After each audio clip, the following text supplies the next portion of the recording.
এসিটা কিনবেন বা কি সাইজের এসি কিনবেন অনেকে জানেন না। তো আজকে এই ভিডিওতে আপনাদেরকে একটা ধারণা দিব যাতে আপনারা সঠিক এসিটা কিনতে পারেন। প্রথমত আপনি যে বাসার যে রুমের জন্য নিচ্ছেন ওই রুমের লোকেশনটা দেখতে হবে যে আপনার রুমটা টপ ফ্লোর কিনা। দ্বিতীয়ত পশ্চিমমুখী কোনো ওয়াল আছে কিনা। পশ্চিমমুখী ওয়ালটা এই জন্য যে ওই ওয়ালে সবচেয়ে রোদ পড়ে, যে কারণে ওই ওয়ালটা গরম থাকে, এই জন্য হবে। এরপরে আছে টপ ফ্লোর। টপ ফ্লোরে একদম ছাদের গরমটা এটা অনেক রাত পর্যন্ত থাকে।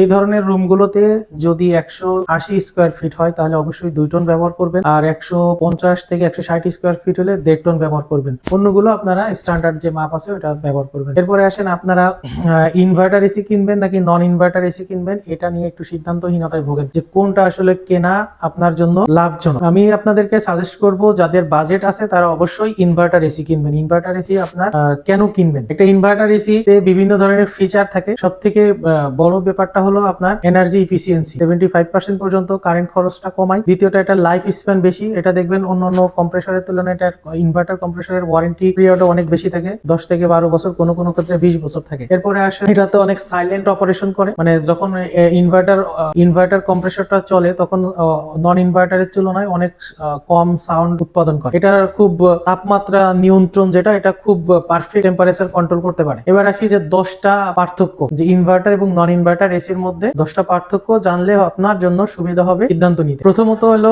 কম্প্রেসরের স্পিড। একটা নন ইনভার্টার এসিতে কম্প্রেসর স্পিড থাকে ফিক্সড, যে জন্য ওটা কারেন্ট খরচ অনেক বেশি থাকে। আর ইনভার্টার এসিতে কম্প্রেসর স্পিড থাকে ভেরিয়েবল, এটা আপনার রুমের টেম্পারেচারের অনুপাতে স্পিড নিয়ন্ত্রণ করে কম বেশি করে।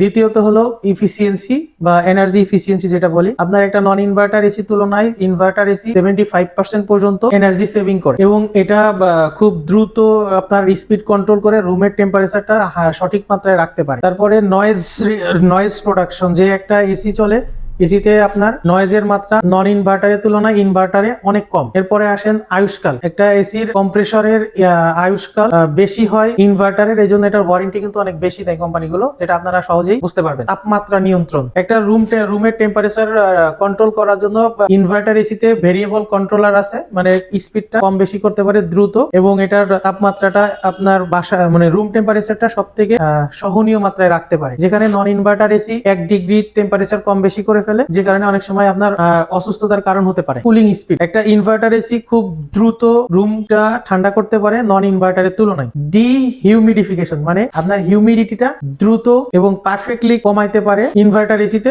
নন ইনভার্টারের তুলনায়। এরপরে হলো ইকো ফ্রেন্ডলি, যে ইনভার্টার এসি গুলো ইকো ফ্রেন্ডলি হয়, এটাতে যে গ্যাস ব্যবহার করা হয় ইকো ফ্রেন্ডলি গ্যাস, সাথে আপনার কারেন্ট খরচ কমানোর জন্য এটা বেশি ইকো ফ্রেন্ডলি নন ইনভার্টারের তুলনায়। রক্ষণাবেক্ষণের যে ইনভার্টার এসি নন ইনভার্টার এসির তুলনায় রক্ষণাবেক্ষণ তুলনামূলক সহজ। খরচ, আপনি প্রাথমিক অবস্থায় নন ইনভার্টার এসির খরচ কম, কিন্তু বিদ্যুৎ বিল এবং অন্যান্য দিক থেকে যদি বিবেচনা করেন এটা অপারেটিং খরচ অনেক বেশি। আর ইনভার্টার এসির প্রাথমিক অবস্থায় খরচও বেশি, বাট অপারেটিং খরচটা বা বিদ্যুৎ খরচটা কম। আপনাদেরকে আজকে আমি যে 10টা পার্থক্য জানালাম, আপনারা যাচাই বাছাই করে দেখবেন, যেটা আপনাদের জন্য সহজ এবং সুন্দর হয় সেটাই আপনারা কিনতে পারবেন।